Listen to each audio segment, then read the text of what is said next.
દિવાળી અને નવા વર્ષને લઈને ફટાકડા ફોડવા અંગે રાજ્ય સરકાર દ્વારા અત્યારે ગાઈડલાઈન જાહેર કરવામાં આવી છે. ત્યારે ફટાકડા ફોડતી વખતે શું ધ્યાન રાખવાનું છે, કેવા પ્રકારના ફટાકડા પર પ્રતિબંધ છે, તે સહિતની માહિતી તમને આજના વિડીયોમાં જણાવી દઉં છું. નમસ્કાર, આપ જોવાનું શરૂ કરી ચૂક્યા છો અવર રાજકોટ અને હું છું આપની સાથે ORJ દક્ષિણી.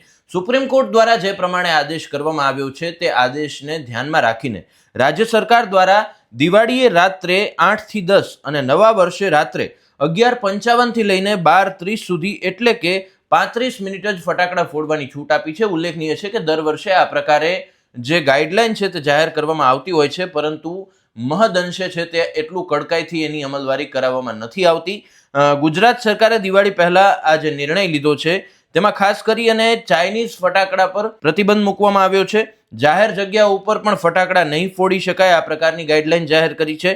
અને રાજ્યમાં દિવાળીએ જે ચાઇનીઝ ફટાકડાનું વહેંચાણ મોટા પાયે થતું હોય છે, તો હવે સુપ્રીમ કોર્ટના આદેશ બાદ રાજ્ય સરકારે નિર્ણય લીધો છે કે વિદેશથી ફટાકડાની જે આયાત થાય છે તેના પર પણ પ્રતિબંધ મૂકવામાં આવ્યો છે.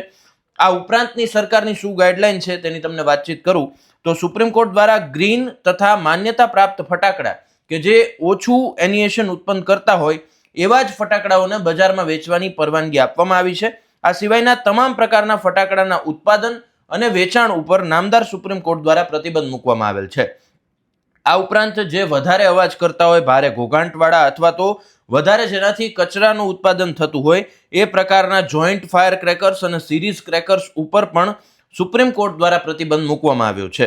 ફટાકડાનું વેચાણ માત્ર લાયસન્સ ધારક વેપારીઓ જ કરી શકશે. એ સિવાયના કોઈ પણ વેપારી જો ફટાકડાનું વેચાણ કરશે તો તેમને દંડ ફટકારવામાં આવશે.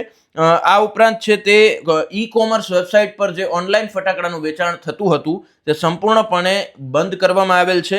ફટાકડા બનાવવા માટે જે ફટાકડાના ઉત્પાદકો છે તે બેરિયમનો ઉપયોગ કરતા હતા તેના પર પણ સુપ્રીમ કોર્ટ દ્વારા પ્રતિબંધ મૂકવામાં આવ્યો છે. તો આ સહિતના જે નિયમો છે તે અત્યારે ગુજરાત સરકાર દ્વારા છે તે બહાર પાડવામાં આવ્યા છે અને લોકોને અપીલ કરવામાં આવી છે કે તેનું ચુસ્તપણે પાલન કરે. નમસ્કાર.